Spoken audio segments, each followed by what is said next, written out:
This is a mirrorless camera, and it feels and looks so much like a cinema camera. It's pretty fantastic. This is the Cineback from Camera Foundry.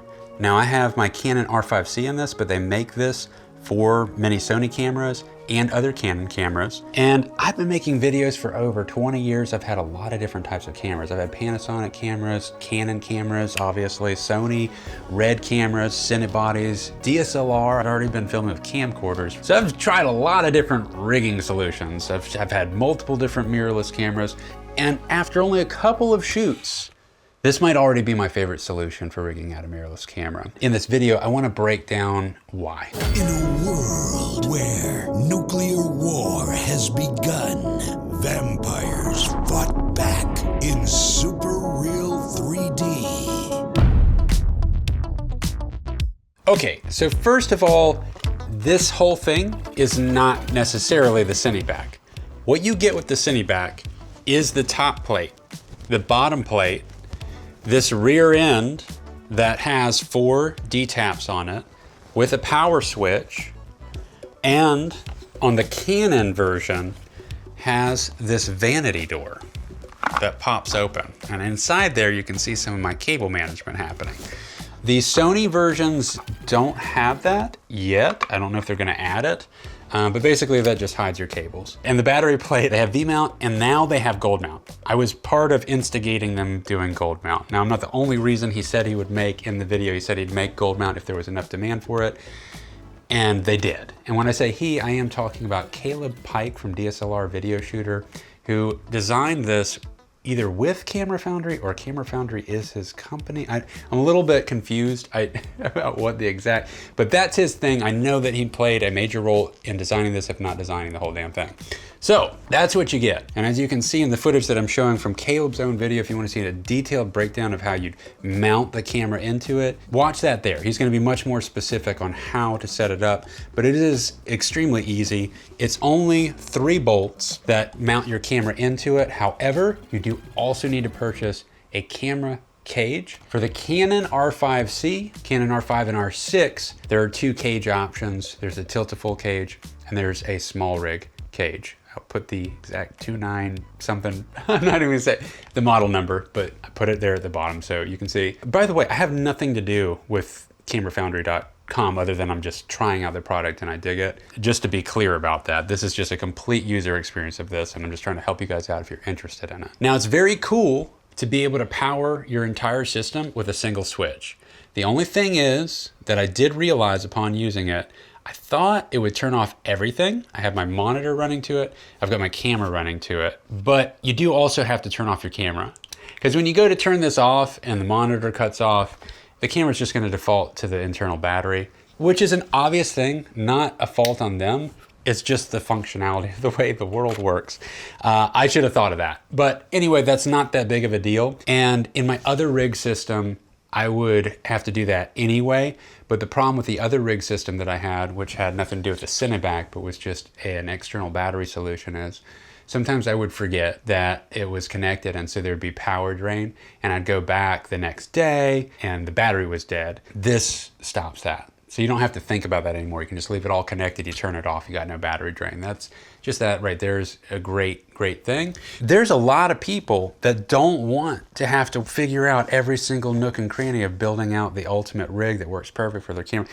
If you're the type of person that wants to rig things out maximally, you can use this as a base point for sure. But for somebody in particular that doesn't care about like finding every little piece that they mail order and test and then realize it doesn't work and then send it back and all, this is just a very straightforward solution that ultimately accomplishes something that you'd really like. You're not going to come up with as elegant of a solution as this by putting it together yourself. Now, I'm not saying that you can't come up with something that's more functional for your shooting style and your productions, but as far as just a compact form factor that makes this thing feel and look cohesive to your client, feels good in the hand, feels like a cinema camera, this is the closest I've ever experienced. So all I've done is I've attached a couple of NATO rails.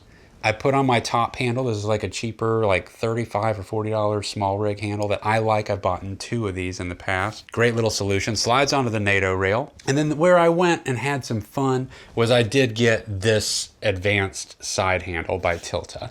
And this does feel great, and I like it a lot. And I like that stopper right there. This was a little bit overboard. I could have gotten a regular handle, but I just wanted to have a little fun, and I do like the way it looks. Now, the Tilta cage is a little bit more straightforward to put on, in that the small rig version, you do have to put one additional piece that comes with the Cineback that gets it all there. But the Tilta cage, you just can put it right in. As far as the side monitor, you know, there's your tilted articulating arm monitor. Tilted articulating arm. Tilted articulating arm monitor.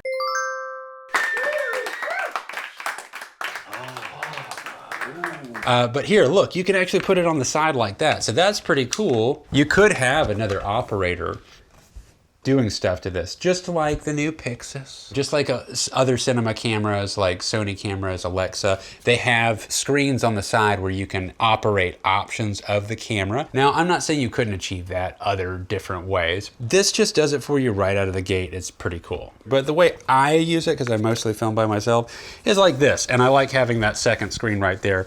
As far as having access to your buttons, they're all there. You know, at least with the way I've set this up, is that, you know, you can reach every button that you need to, the way that the cage is set up naturally. And then I chose to get the left side handle, and that's the way I like it. And you got more points of contact. One reason that you want that, you're chasing that cinebody, is that it actually produces slightly different handheld footage, okay, than having like a very light mirrorless camera. Having some additional weight not only stabilizes the camera a bit more, but it also, in this form factor, gives you what has really proven to be the go-to form factor, that box style camera. You have more points of contact that you can place into it. I mean, look how firm this feels. And it's all one unit, and I've just got it in my chest, and I can pitch my whole body around. Now, I use other things too, and I recently started experimenting with the sack, that thing that's floating around that you might have come across, and I'll do a different video on that thing. And it's very, very cool, and I'm liking it a whole lot. But even if I don't have that, having this additional stability, or even placing this in conjunction with the sack, it works all very, very well together. And handheld footage is a different feel than having IBIS. IBIS in your camera is, you know, the sensor's actually moving around, and that's a different feel than the handheld feel that you really want sometimes. A lot of times, you know, I mean, the gimbal thing is getting a bit overdone. IBIS feels a little bit like a gimbal. This is what we've been trained for to love in cinema. You know, this kind of form factor is a lot closer to the reality of the inertia that's in those shots and all those films that we've grown up loving. Like, this is different than twisting my arm. Like, when you have just the camera, you know, even with a top handle, you're doing like all these kind of moves and stuff like that. You just don't operate the camera the same way when it's in this form factor. The way that you can move, the way that you can pitch it up on your leg and turn your whole body, it ends up being different. It translates different. Look at how it's moving through space with my body turning versus just turning it like this. This is like a different axis, you know? But having the top handle here and this even weight distribution is super nice. If I do want to try and do something like this and I'm walking like this, you know, like all this feels a lot more stable, controllable. Again, more points of contact, more ways to balance it. This all feels fantastic. And that's why the cinema body is really like the ultimate, like nothing's quite proven to be better than the cinema body until you start to get into something like maybe the Ronin 4D or something like that, which I haven't exactly tried, but I've done a lot of gimbal stuff, and gimbal just feels a lot different than a normal camera. You're gonna get different types of footage filming that way. From a client's perception, there's just no questions asked. You know, when I bring in the mirrorless camera, I kind of gotta, you know, explain that it's a small camera, but it's super powerful. Small cameras are used to film things like the Creator full theatrical release films. The footage you've seen from my videos that you've hired me for, a lot of those shots were with this camera, this small camera. It's my second Canon R5 C. But you know, when I brought this into the couple of shoots, I didn't have to explain anything. They didn't even ask where my red was, because I always show up with my red and my Canon. But now that I have two Canon R5 Cs, I'm trying some shoots with just the two of them paired together, and it's been great. great so far. But when I brought this, I mean, this thing just like, they didn't even bat an eye at this being weird because they just felt secure that this was a solid camera. And you know, I know it feels silly and petty to have to drill down on like perception of the client and the camera, but it actually does matter. Like when you're trying to elevate your rates and charge a premium price for your product, you shouldn't have to second guess or wonder, you know, is that camera really going to pull that off? You know, like just take that out of the equation completely by just having something that just looks, well, that looks pretty legit. And I think this really does do it. I'm going to be adding some things to it here and there, but I like keeping it pretty light. This is just makes it a very straightforward process should I want to add anything else onto it. I might buy a second one depending. Right now my second R5 C is mostly living on the Ronin RS3 gimbal, so it's kind of like a gimbal cam. And then I'm using this as a cinema camera, which is why I kind of wanted to have something that was more rigged out and dedicated to be a cinema camera. And in looking at the next rigging solutions while I purchase a second Canon R5 C, well, to be 100% honest with you, I was thinking about getting a Canon C400, and then I was like, but I was on the fence. If I made a whole video about this that I just put out, and I was debating between the R5 C and the C400, and without going into all the detail that video does, which is a pretty cool video if you're interested in exploring and comparing all the most recent Canon cameras and why I went with buying a second Canon R5 C instead. This was one of the reasons. I mean, I saw the Cineback and I was like, well, what? You know, look. It puts it in that form factor. I get to have 8K instead of 6K because I use 8K RAW often for my music videos and my car films. Now, something I would point out is that if you're the type of shooter that gets hired for filming and they're asking you what kind of camera you're filming with, well, one, if you are filming with a mirrorless and you show up with this, I think they're gonna feel a lot more at ease, like, oh, I really know his stuff. But two, you know, that might be the reason that you do go ahead and get an actual cinema camera because, you know, a client is going to pay more for a Canon C400 for the day than they are for a Canon R5 C. That has nothing to do with my pricing though, because I'm filming and editing all my projects.